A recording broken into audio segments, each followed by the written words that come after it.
A ver, yo creo que la flexibilidad no se agota en esta cosa tan simple de despedir con facilidad. Pero es un indicador muy débil. No, pero ojo, lo que nos habla esto es de los términos en que están planteadas en nuestro país las ideologías en torno a la relación obrero-patronal. ¿Sí? Porque precisamente la disposición de flexibilidad de los trabajadores que la hay prácticamente en todas las empresas tiene que ver con la confianza de que el patrón no abusa de eso. ¿Sí? El problema que tenemos es un catálogo de abusos con respecto a los derechos de los trabajadores en la afiliación al Seguro Social, en el pago de reparto de utilidades. Los sueldos con bonos, ¿no? Para esconder sueldo, por lo tanto aguinaldos, retiros. De hecho, digamos que el fraude fiscal, o por lo menos, digamos, la planeación fiscal que hacen los empresarios para reducir sus impuestos, es planeación fiscal para reducir también el reparto de utilidades. O las derechos. Entonces, ¿qué quiero decir con esto? Que también tienes que plantear las relaciones obrero-patronales o empleado-empleador, para hacer un poco más moderno, de otra manera, de otra forma que genere espacios de confianza. Porque hay un tema, por ejemplo, la productividad, y esto tiene que ver, me parece a mí, mucho con la cuestión del derecho a la información. Es decir, el introducir el derecho a la información en el trabajo es uno de los componentes clave para hacer la base de otro tipo de relación donde la flexibilidad no es nada más que me despidan con facilidad. No, pero espérame, a ver, la agilidad en el despido no tiene que ver con injusticia, ¿eh? O sea, tú puedes ser... En los países desarrollados tú despides justamente porque la empresa entra en una crisis y el trabajador se lleva lo que se debe de llevar.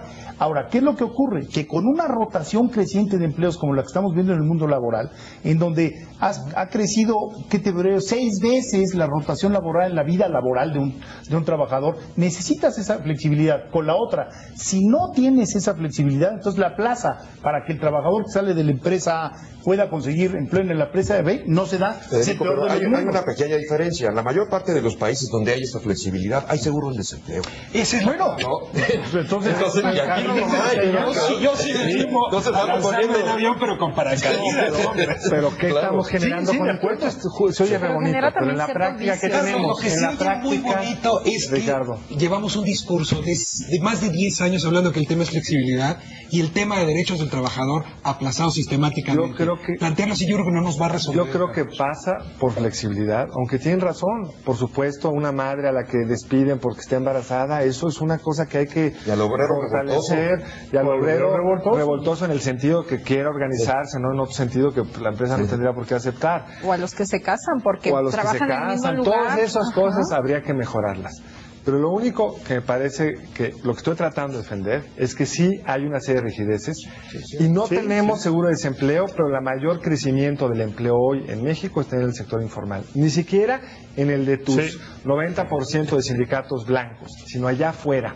Y parte del problema, y hay mucha literatura comparada que te lo señala, y tú la conoces, es que cuando rigidizas de más la economía formal, te surge con mucho más rapidez la informal. Entonces, bueno, ese es el mundo en el que estamos y los ajustes tendrían que venir no puedes mover una sola tuerca. Esa es tu preocupación. Estoy exacto, porque tengo la sensación de que nos hemos detenido mucho en el debate público con el tema del mundo globalizado y competitivo y que no hemos logrado hacer la reforma porque ese otro engranaje no ha estado. Si hay alguna apuesta para la reforma que viene, tiene que ser subir los derechos del trabajador, no de sus líderes. Ahora planteo la desgracia. Ni los líderes sindicales actuales, los de veras ni los falsos, ni los partidos que los arropan, ni el gobierno han estado dispuestos en estos años en hacer la reforma. Y ese es un tema que creo que merece abordarse. ¿Por qué no se han producido las condiciones para esa reforma? Bueno, la propuesta de Graciela Benzúzar es de 2001, es del PRD, es buenísima, por cierto, que la hizo con Rosalvina Garavito, y se murió. La reforma del PAN, de Néstor de Buen, se murió. ¿Por qué no ha pasado nada? Porque los arreglos son mejores. Porque los arreglos son mejores. Varias. Y un último punto que dejaste ahí, lo pasamos muy rápido. Las juntas. Es decir, mientras no toquemos las juntas, pero parte de la debilidad del Estado de Derecho en México nace de estos gajos que le fuimos quitando al Estado de Derecho. Entonces lo laboral es un ámbito especial en donde pues es un acuerdo entre las partes, y entonces son jueces que no son jueces, me explico, son magistrados que no son magistrados. Bueno, ¿de qué estamos hablando? Pero yo creo que eso de que tenemos que regresar en un momento más. Pues, ¿por qué no cambiamos? Es la pregunta que hacía Ricardo Rafael. Digamos, este equilibrio aparentemente no es bueno, yo creo que no lo es. Tenemos un poco el peor de los mundos. Por un lado, una gran cantidad de ciudadanos sin ningún derecho, pero ni siquiera simulados, los que están en el mercado informal. Luego, una gran cantidad de trabajadores con derechos simulados. Y luego, unos con derechos muy por arriba de lo que encuentras en otras economías. ¿Cómo te mueves a un paquete de derechos que sea justo, que tenga una equidad horizontal verdadera, que sea, digamos, pagable, porque también puede ser un conjunto? No podríamos tener en todo México las pensiones de luz y fuerza. Tristemente no podemos. A mí me encantaría tener una pensión como esa, pero no es pagable. Sí. ¿Y por qué estamos en este equilibrio? Yo creo que por lo que tú sugerías al final de la sección anterior, porque a uno les ha convenido y a otros yo creo que no se han querido aventar el costo de hacer los cambios, que en el corto plazo, porque los perdedores están muy concentrados, había una gran resistencia. Sí, y yo creo que tiene que ver con lo que se apuntaba al principio. Es decir, tenemos que lograr que entren los valores de la democracia en toda la regulación laboral. Por una parte, el derecho de los trabajadores a los recursos mínimos de la democracia en su organización. Esa es una cosa. Pero el segundo es, ¿qué pasa cuando no te gusta tu sindicato? Claro. Pues no puedes escoger.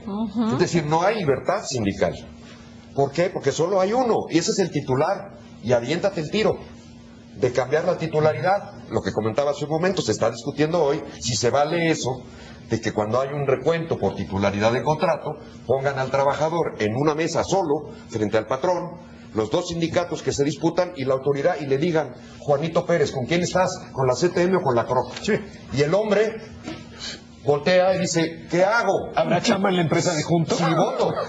Si voto por el que pierda, me aplican la cláusula de exclusión y voy para afuera en la siguiente asamblea. Por ejemplo, ese dato de la cláusula de exclusión, que en el país tú tengas que estar afiliado en el sindicato para continuar trabajando, es lo más antidemocrático y antiliberal que existe. Por eso digo, son los principios democráticos que hay que meter en nuestra legislación laboral. Bueno, el otro es el sistema de justicia. El otro es el justicia pactada. Y uno más. ¿Cómo es posible que la vida interna de los sindicatos no tenga que atenerse a ningún principio democrático? Es decir, los partidos políticos son entidades de interés público y están sujetas a cierta regulación, nos guste o no nos guste. Ustedes pueden hacer lo que quieran con su partido, pero tiene que haber elecciones, tiene que haber documentos básicos, tiene que haber ciertos principios. Garantías para las minorías dentro del partido, una serie de cuestiones. En el caso de los sindicatos te dicen, bueno, pues es que aquí nosotros creemos en la reelección perpetua, ¿no? Ah, bueno, pues si es que usted decía, es una, bueno, pero también es autonomía sindical se llama. Autonomía sindical. Sí. Y es violatorio de alguna manera el principio de igualdad ciudadana consagrado en el artículo primero constitucional. Es decir, esos son ciudadanos de primera, aparentemente nosotros de segunda, porque ellos sí pueden optar por la reelección y nosotros porque no hay elecciones libres, Federico. Por ello quiero regresar a un planteamiento que hacía Beatriz al principio del programa, porque luego también esta discusión se contamina mucho por no hacer la distinción. Cuando hablamos del mundo sindical, sí hay que insistir en que hay dos bichos. Sí. El bicho sindicato de trabajadores al servicio del Estado, deformado, que es muy autoritario, que gobierna en buena medida tramos importantes de decisión que corresponderían o deberían corresponder a los funcionarios públicos. Es el caso del CENTE. Hasta el 60% de todo el personal de la Secretaría de Educación Pública está copado por ese sindicato, al punto donde a veces hay temas donde el sindicato es patrón y es defensor de trabajadores al mismo tiempo. Pero ese es el caso de con una enorme rigidez. Con una enorme rigidez. Y luego tienes del otro lado el sindicato que trabaja para el sector privado. Y ahí tienes las grandes empresas, las mineras, donde reconozco algunos rasgos que ya Carlos estaba mencionando, y luego tienes las de la micro, mediana empresa, que es ahí donde se da el mayor de los abusos. Entonces, sí tendríamos que entrar distinguiendo y encontrando soluciones políticas que permitan separar, porque no va a haber manera ni siquiera de lograr una ley de transparencia si no se va, buscando resolver las distintas coordenadas y no usarlas en paquete. En un lado sobra y en otro lado falta, ¿no? ¿Cómo te mueves para llenar eso?